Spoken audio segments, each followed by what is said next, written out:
প্রিয় দর্শক, আমি এই মুহূর্তে আছি ঢাকার যে দোহার উপজেলা, সেই দোহার উপজেলা কুসুমহাটি ইউনিয়নে যে কার্তিকপুর বাজার, সেই কার্তিকপুর বাজারে একটি এনজিও যে এসডিসি অর্থাৎ সোশ্যাল ডেভেলপমেন্ট কমিটি নামে যে একটা এনজিও আছেন, সেই এনজিওর যে কার্তিকপুর যে শাখা, সেই শাখা সামনে আছি।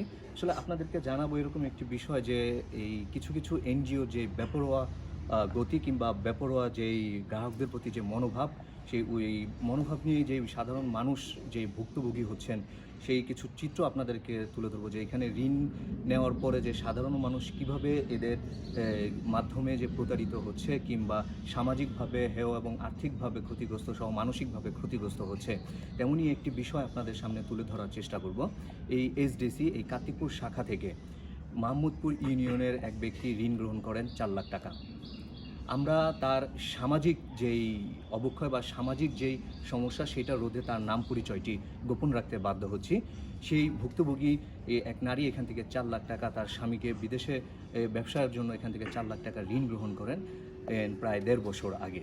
কিন্তু সেই 4 লাখ টাকা ঋণে নেওয়ার পরে তিনি তখনই তাৎক্ষণিকভাবে ক্ষতিগ্রস্ত হন বিধায় কয়েক মাস সে এখানে সময় মতো কিস্তি প্রদান করতে পারেনি। তখন এই প্রতিষ্ঠান থেকে একটি লিগেল নোটিশ, যে উকিল নোটিশ হয়, সেই নোটিশ তাকে পাঠানো হয়। ঠিক তখনই সেই মুহূর্তে ওই ভুক্তভোগী তার পরিবারের লোকজন নিয়ে কিন্তু এখানে এসে যে এই ব্রাঞ্চ যে ম্যানেজার জয়ন্ত যিনি রয়েছেন, তার সাথে কিন্তু এসে সমাধান করে যান এবং তিনি বলে যান যে প্রত্যেক মাসে যেভাবেই হোক টাকা কম বেশি যত পারে সে টাকা দিয়ে যাবে। তো আমরা দেখেছি যে ভুক্তভোগীর যেই এখানকার ঋণের যে পাসবই, সেই ঋণের বই এবং ডকুমেন্ট থেকে আমরা দেখেছি এবং জানতে পেরেছি যে উনি গত 6 মাস অর্থাৎ জানুয়ারি থেকে কিন্তু প্রত্যেক মাসেই এখানে টাকা দিয়েছেন প্রতিষ্ঠানে। কোনো মাসে 20,000, কোনো মাসে 25,000, কোনো মাসে 28,000 টাকা উনি কিন্তু এখানে প্রদান করেছেন। ওনার কিন্তু কিস্তি ছিল প্রত্যেক মাসে 28,000 টাকা, কিন্তু ওনার স্বামী বিদেশে ব্যবসায়িকভাবে ক্ষতিগ্রস্ত হওয়ার কারণে কিন্তু উনি প্রত্যেক মাসের ব্যাপারে টাকাটা দিতে পারেনি। কিন্তু যে ওনার যে লোনের যেই 1.5 বছরের যে ম্যাচুরিটি ছিল 18 মাসের, সেই ম্যাচুরিটিও কিন্তু তার বয়স শেষ হয়নি।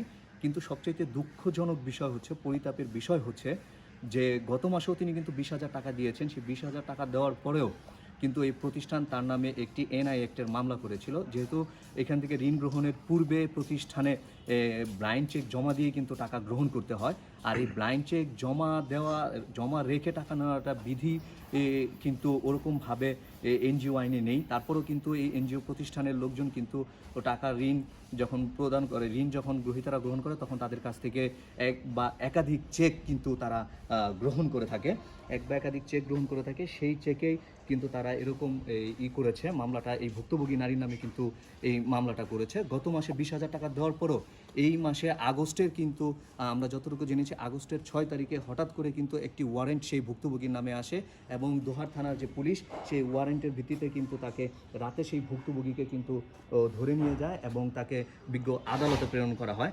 এক রাত সেই ভুক্তভোগী নারী তার 1.5 বছরের শিশুসহ, সবচাইতে দুঃখজনক বিষয় হচ্ছে সেই ভুক্তভোগী নারী কিন্তু তার 1.5 বছরের শিশুকে নিয়ে এক রাত জেল হাজতে থাকার পরে কিন্তু পরের দিন কিন্তু বিজ্ঞ আদালত থেকে জামিনে আসেন। এখন বিষয়টা হচ্ছে যে যেই ঋণ গ্রহীতা প্রত্যেক মাসে টাকা দিয়ে যাচ্ছে, তার লোন ম্যাচুরিটিও শেষ হয়নি, সেই নারীর নামে কেন, সেই ভুক্তভোগী সেই ঋণ গ্রহীতার নামে কেন এই প্রতিষ্ঠান মামলা দিল? এই বিষয়ে আমরা এসেছিলাম এই এসডিসিতে এসে আমরা এখানকার যে ম্যানেজার আছেন তার সাথে, আমরা ব্রাঞ্চ ম্যানেজারের সাথে কথা বলার চেষ্টা করেছি। উনি ছিল না, উনি না থাকাতে উনি বাহিরে আছেন বলে, ফিল্ডে আছেন বলে আমাদেরকে জানান। তার সাথে মুঠোফোনে কথা হলে তিনি এই একজন লোন গ্রহীতা যে লোন নেওয়ার পরে তার যে মামলা প্রসেসিংটা আছেন, সেটা তিনি আমাকে ফোনে জানান যে আসলে কোনো গ্রাহক যদি লোন নেওয়ার পরে ঠিকমতো টাকা না দেয় এবং তার লোন ম্যাচুরিটি শেষ হয়ে যাওয়ার পরেও একাধিকবার চেষ্টা করা হয়, কোনোভাবেই যদি সে মাসে টাকা না দেয়, তাহলে সেই ক্ষেত্রে আইনগত ব্যবস্থা নেওয়া হয়। তিনি আরও বলেন যে তিনি আরেকটা বিষয় যখন আমি প্রশ্ন করি, তখন সে বলেন যে না, যদি কোনো ঋণ গ্রহীতা প্রত্যেক মাসে কম বেশি টাকা দেয়, যদি সমস্যায় পড়ে থাকেন এবং যদি টাকা দিতে থাকেন, কম বেশি টাকা যদি তিনি দেন, তো সেই ক্ষেত্রে তার বিরুদ্ধে কোনো আইনগত ব্যবস্থা নেওয়া হয় না। কিন্তু সেই ক্ষেত্রে এই ভুক্তভোগীর ক্ষেত্রে কেন এমনটা হলো, এমন প্রশ্ন করা হলে তিনি বলেন যে এটা আমার জানা নেই, আমি এসে দেখে আপনাকে জানাবো যে আসলে কেন এমনটা হলো। ঠিক আছে, এই যে এনজিওগুলো, শুধু এই এসডিসি নয়, আমরা গত সপ্তাহে দোহার থানায় যোগাযোগ করেছি। একই দিনে প্রায় 3 জন ভুক্তভোগীকে এই এনআই অ্যাক্টের মামলা অর্থাৎ এনজিওগুলো মামলা দিয়েছে। ওই 3 জন ভুক্তভোগী নারী কিন্তু তারা অভিযোগ করেছেন তারা প্রত্যেক মাসে কম বেশি করে টাকা দিচ্ছেন। তারপরেও কেন এরকম বেপরোয়া হয়ে পড়ছেন এই এনজিওগুলো? কেন এরকম যদি করতে থাকে তাহলে এই যেই সমাজে যারা সাধারণ মানুষ আছে, দরিদ্র মানুষ আছে, আসলে তারাই তো এই এনজিও থেকে লোন নিয়ে কিন্তু তারা স্বাবলম্বী হওয়ার চেষ্টা করে। এতে দেখা যাচ্ছে যে এই এনজিওগুলার এই ধরনের মনোভাবের কারণে কিন্তু দেখা যাচ্ছে যে এই সাধারণ মানুষগুলো এখান থেকে ঋণ গ্রহণ করে কিন্তু তারা আরও সামাজিকভাবে, মানসিকভাবে, অবশেষে কিন্তু তারা আর্থিকভাবে কিন্তু আরও বেশি ক্ষতিগ্রস্ত হয়ে পড়েছেন।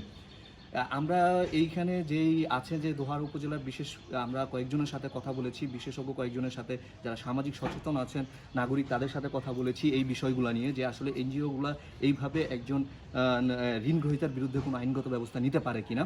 তারা অকপটে এই ধরনের ঘটনার তীব্র নিন্দা জানিয়েছেন এবং এর প্রতিবাদ জানিয়েছেন, কারণ এই ধরনের কোনো আইন কিন্তু নেই যে একটা লোক প্রতিনিয়ত কম বেশি টাকা দিয়ে যাচ্ছেন, ঋণ পরিশোধ করতে চেষ্টা করছেন, সেই ক্ষেত্রে তাকে মাঝপথে এইভাবে আইনগত ব্যবস্থা নিয়ে তাকে হয়রানি করা, প্রতারণা করা কিন্তু আসলে এটা একটা প্রতারণার শামিলই বলা যায়, তারা বলছেন। তো এই ছিল ঢাকার দোহার উপজেলা কুসুমহাটি ইউনিয়নের এসডিসি অফিস থেকে। আমি সাথে ছিলাম মোহাম্মদ সাইফুল ইসলাম, দোহার, ঢাকা।